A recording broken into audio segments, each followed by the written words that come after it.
In the Bible, we find one of the most beautiful appeal from God. It says, "Today, if you hear His voice, harden not your heart." Would you like to spend this day with God? Listen to this devotional. This Day with God, a devotional by Ellen G. White. Eating for life. My son, attend to my words, incline thine ear unto my sayings. For they are life unto those that find them, and health to all their flesh. Proverbs 4, verse 20 through 22.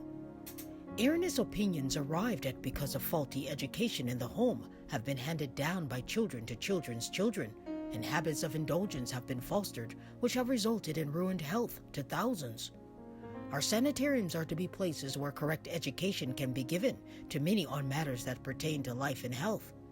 The habits of eating should be carefully guarded, that none should make themselves sick by indulgence of appetite. The Lord is not pleased when His people, bought by the sacrifice of His beloved Son, thoughtlessly injure themselves by wrong habits of living.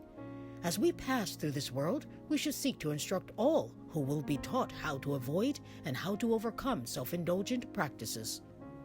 If we are believers in Jesus Christ, we shall seek to become intelligent as to how to keep the brain clear and active, that not a tittle of our influence shall be lost.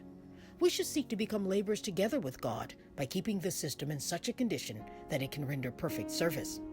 It is poor policy indeed to ill-treat the digestive organs upon which the happiness of the whole being so largely depends. When the stomach is disturbed, the mind is disturbed, and the brain nerve power is weakened. It therefore becomes a religious duty with every soul to learn the science of healthful living, to keep the question of diet in mind, and to treat the matter conscientiously.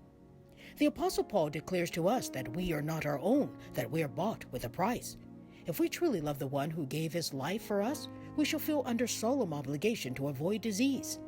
The strength of the temptation to indulge perverted appetite can be measured only by the long suffering of Christ in his long fast in the wilderness. Christ knew that in order to carry out the plan of salvation, he must begin the work of redemption just where the ruin began. Adam fell on the point of appetite. Christ took up the work of redemption just where the ruin began. The same is true of our experience. We are to begin the work of reform just where the work of degeneracy is so keenly felt.